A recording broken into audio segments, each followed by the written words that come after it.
Good rising family, Black Feniks checking in. I'm the owner of HogOn Welding LLC and the founder of HogOn University. And this morning I wanted to talk to you about be more than a welder. And I wanted to say that because if you just think welder alone, it's going to create some limitations for you. When you first start out in the field, you want to learn the craft. You want to burn a rod, or you want to TIG, or you want to hit that MIG gun. And sometimes just doing that process is fulfilling. But over time, you realize that if that's all you're doing, you're only going to get to a certain level. So I wanted to talk to you about me being more than a welder. And I started out just wanting to weld. I think a lot of us just wanting to weld only, and I started out as a combo welder. So I know how to TIG, MIG, and stick. And actually the first job I had out of prison, I was working in Newport, Arkansas, and I was working for a company called Tailor Made. And I was TIGging and I was TIGging a stainless and aluminum. And we was using a spool gun also. We had some structural welding going on there, some on the trucks, chassis, but I wasn't in that department. It kind of had a few different departments. But I did a lot of TIGging and a lot of MIG gun. And we was putting together the boxes for the ambulances. And I learned a whole lot with the process. I learned a whole lot with fabrication. And that's when the fabrication stepped in. Because when I was in prison, I learned how to build some trailers and we did some fabrication. So I was introduced to it. And then the rest of my experience was on repairs, or we was going in, putting in new bunkers at the prison. We was actually putting in the locker boxes in some of the bunks in Newport prison. It was in Grimes and the McPherson unit. We had to cut the holes out and place the bunks in and then weld them around so that way they can lock the box that way, because some of the beds that was installed in those units was different than the standard ABC beds. So I actually went in and cut the holes in, me and a few more people, and we did that, and that was a lot of work, and I gained a lot of experience on that. And so a lot of my experience came from just welding alone, doing some mild fabrication, but I got into doing that fabrication, and that's when I can actually say, when I got out, started working at Tailor Made, okay, I'm a fabricator now. And I did that for a year, and then I moved into another job project, and I was working with Jayco. Now, Jayco, I was doing fabrication too in welding, but this time it was on steel. They did a lot of mild steel, heavy, anything from a 1/4 inch, pretty much 1/2 inch or better, because a lot of the things that had to go in the steel mill was thick. So they did a lot of structural stuff. We did installing. So that's when I started actually entered into the ironworking field.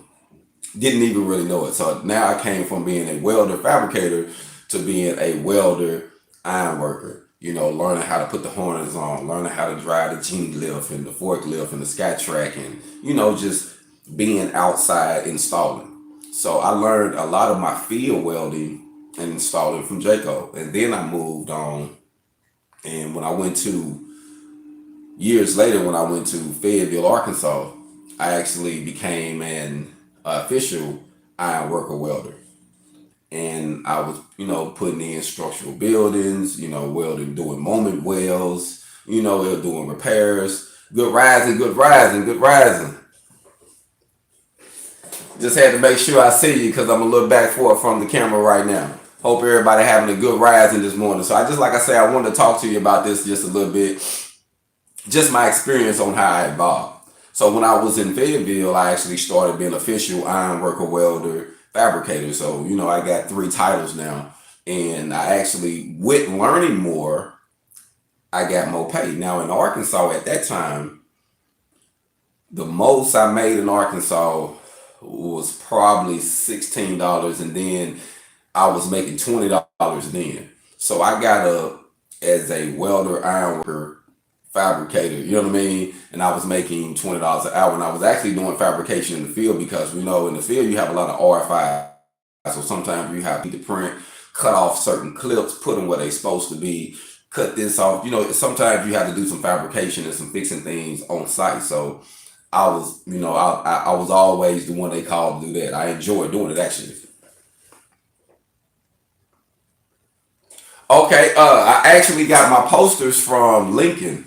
I contacted them and I sent them a small letter telling them what I was doing, trying to gain some education material, and they sent it to me. But I also got a brochure where I start buying my test plates and things like that.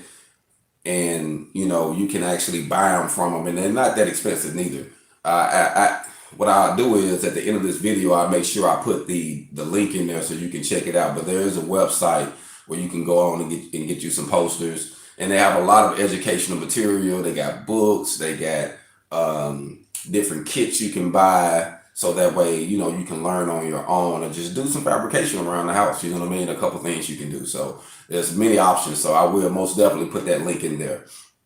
So when I was doing that in Fayetteville, Arkansas, I hit the $20 an hour.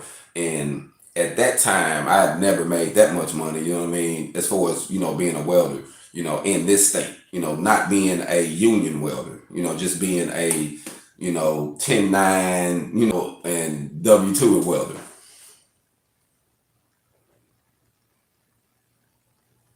Okay, I most definitely do that. I most definitely do that for you. You know what I mean? No problem, no problem. Like I say, each one teach some. So I ran across the information and I actually reached out to them first, and then I started getting some brochures, and then now I order videos. I get videos, so and test plates and materials and books. So I like to stay well equipped and educated as far as what I do. You know what I mean? And if you're going to teach, it's good to have somebody give some people some practical needed material, because sometimes you can get some things that can be overwhelming. But this is pretty practical, and it's very good because it gets to the point and it gets the person very, very familiar with the procedures and what to look for. So I would most definitely salute Lincoln for that, because it's some good material. I love it. I actually do. I really like the way it's lined out.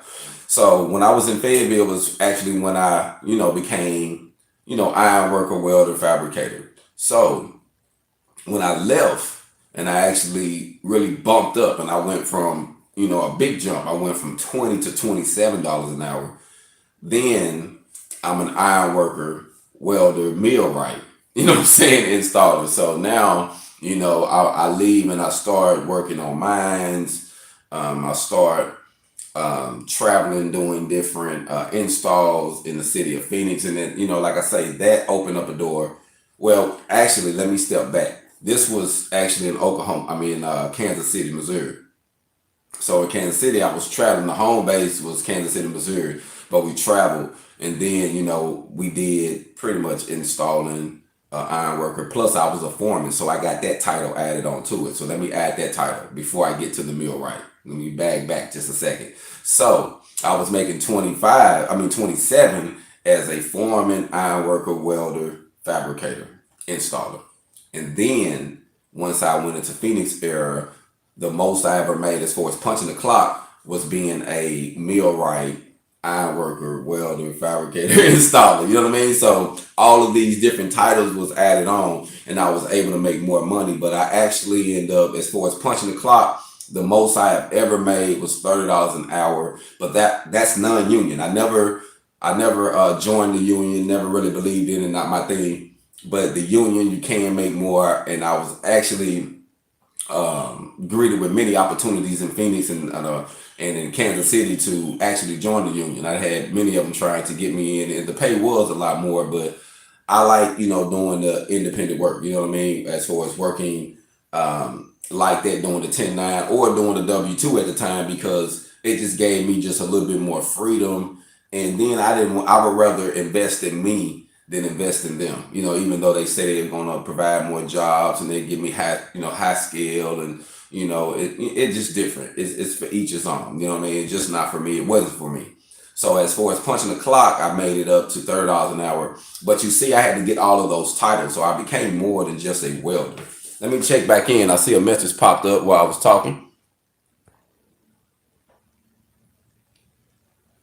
What year was it? Oh, the last year. This was 2017.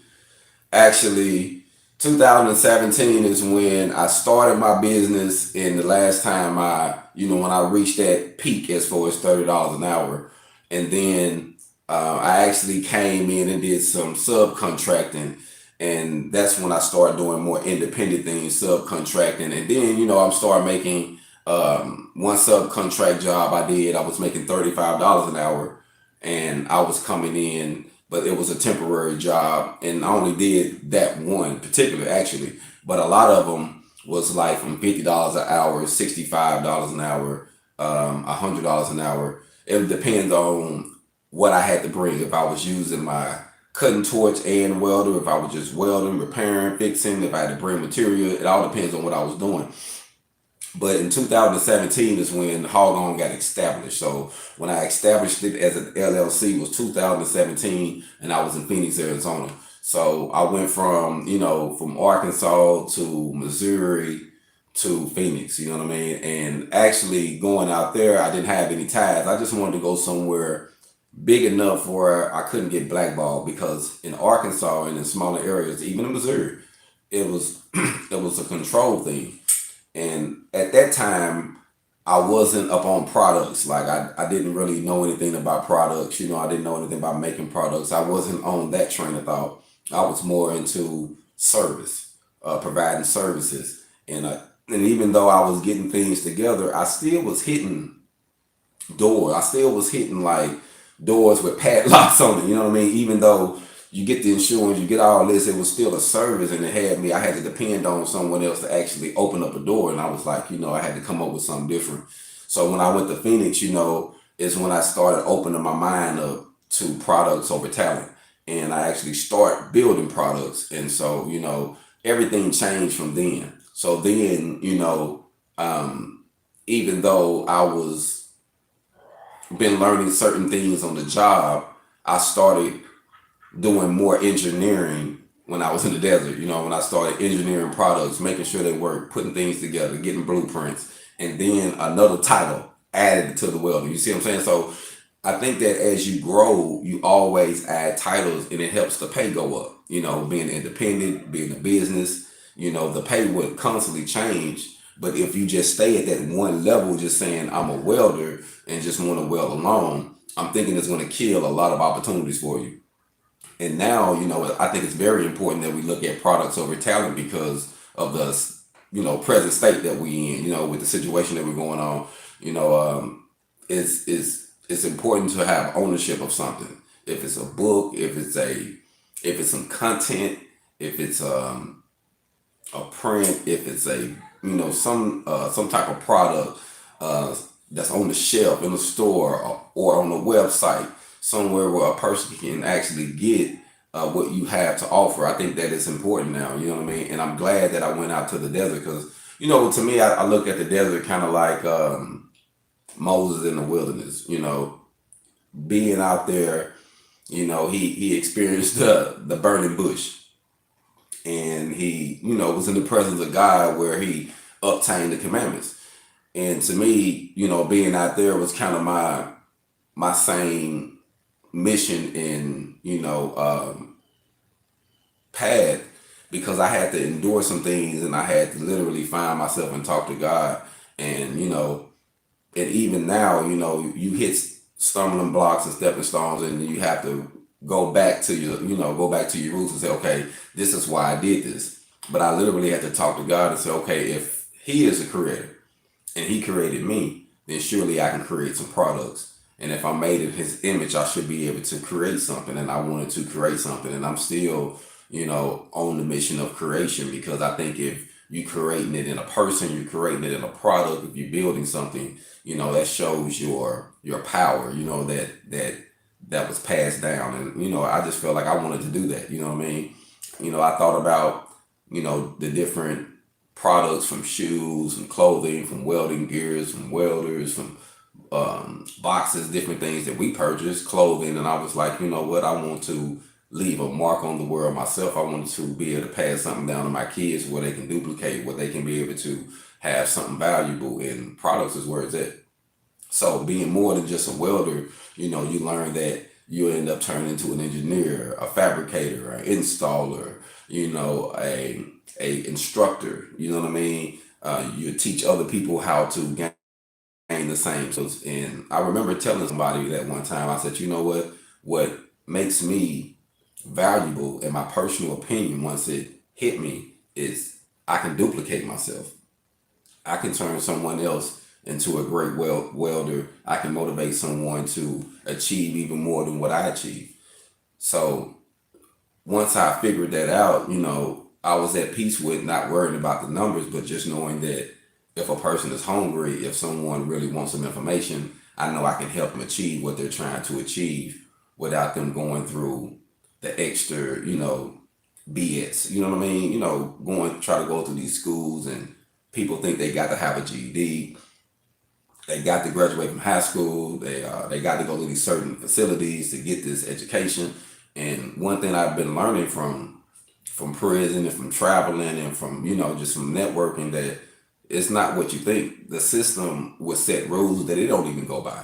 So there's always a way around things. There's always a way to accomplish what you're trying to do without it being so complicated and so tiresome. You know what I mean? Because you go through so much, running from jobs, trying to do this, trying to do that. They saying no, and then sometimes you think about the system because, you know, for especially for the felons, because I'm a felon. You know, you go to prison, you get out, and they say they want you to rehabilitate yourself. They want you to do something, and then you get out, and you can't get no jobs because most of them say, well, we don't want to hire no felons. And then, you know, I ran across that a lot where I literally had to run to some that say, you know, that don't really matter. Or unless they working on some government, you know, type job. So I had to work around that obstacle. So I was always having doors closed because I was a felon. But I didn't let that stop me. I just had to find the ones that was willing to embrace me. You know what I mean? So, you know, but it can get tiresome. It can get, you know, nerve wracking. You know what I mean? It can get old. So learning how to make products is where it's at to me. You know, now teaching, making products, providing my own individual services. And the crazy thing is, once you set things up and you build a facility, right now, like I say, I'm in my hometown, so I'm just working on my mom's house. I built the garage up and I enclosed it so that way I can teach classes and I can do some fabrication. But my goal is to actually have a facility here, but you have to start from somewhere. And I remember in the desert, you know, I was in the RV and I was teaching classes outside. You know what I'm saying? And I was making products outside. That's where I started at, right outside my RV on a nice day. It wasn't raining. It was always warm there, so it was always bright and shiny, and gave me another shiny day to do something. And that's another thing I loved about the West Coast being in Phoenix, because, you know, just being majority of the days was shiny. And, you know, when you come from places where it's gloomy or rains a lot, you know, it just, you know, I don't know, it just gave me a different perspective to grind and really want to get it. So I wanted to show a couple of my products. And these are some prints that I actually got developed. And I'm going to show you a couple of them. And this one is my shipping container. Get up closer, you can see that. This is my shipping container print. But this is a product. And I got them a few different ways, where it comes with a roll-up door, a flat end, and this is a 20-foot. This is a 20-foot high cube, and this is one of my personal designs. So I'm going to show you that one. And I also got here a staircase design. I know it's kind of got a glare on it. Yeah, there you go. You can see this one.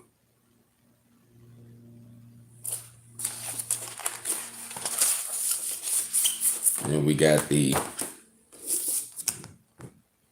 Welding Skids. This is actually the vertical. This is the first one I actually designed.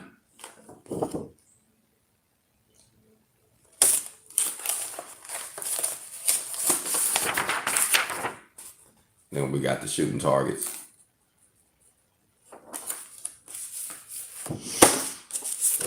Now I also have the blueprints available. So these are available on my website as well. www.HogOnWelding.com. That's www.HogOnWelding.com. You can check out the prints, and they come in vertical and horizontal. And I wanted to show you a couple of those things just to show you that over time you create ways to expand yourself, ways to grow.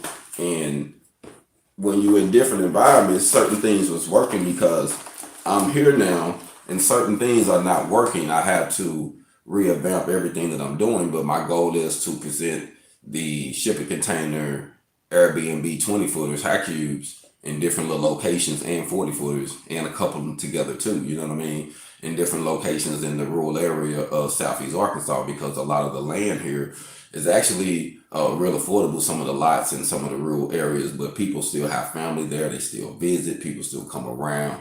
And if you put something nice there, you know, people, what I have noticed, people are honored, especially, you know, for those who come and visit or the hunters. You know, there's a lot of people that can take advantage of 20 footers or 40 footers just coming in, visiting family, you know. And if it's made out of a shipping container, it can last, it can withstand a lot of damage and storms and things like that. So it's a lot of benefits to having the shipping container conversion. So I know I can be able to turn some of them, and also a business. And then, you know, I want to build a school out of containers. So my goal is to use containers and take it to another level to also, you know, be involved in the real estate. So I think that we have to see what's going on in the area and tailor our services and our products to the area. And also, if you in a small area, you can still tailor your products to the world. I want to say that too, because just because you're in a small area, that area might not need what you have, but it's many people out here that might do. So that's why it's very, very important to have a website, to have your domain, and channel some people and some traffic towards your product, towards your service. You know, one thing I have learned that, you know, I always like to say this: proper preparation prevents piss poor performance. So you have to just stay at it. You have to figure out what works and what doesn't work, and be humble and say, okay, this is not going to work. So as you're building yourself and you're growing, you really it'll get easier and easier over time. But I would want to say this: be more than a welder though, because it's going to open up way more opportunities for you. So learn to be more than just a welder. But starting out, just want to have that passion to be a welder. That's where it's at. You have to start from somewhere. But as we grow, as we evolve, you should change and develop into something great. You know, we go from being kids to teenagers to adults. And I think that's the same process that we take when we're, you know, growing in our tradesmanship. You know, you be on one level as a apprentice to a journeyman to a master, you know. So it's good to get all you can while you can. So be more than just a welder. Just wanted to say that because, you know, I wanted to kind of share my story and some of the direction of how the titles got added on over time. And, you know, learning how to do this has, you know, made me a better man. And even in times where I don't know how things are going to work, I still know I got something that I can constantly work on, and I know it's going to bring forth something good. So, you know, I feel like be more than just someone to just strike the art. Be more than someone to just want to just cut the metal all the time. Think outside the box. Learn all you can, family. Hold on.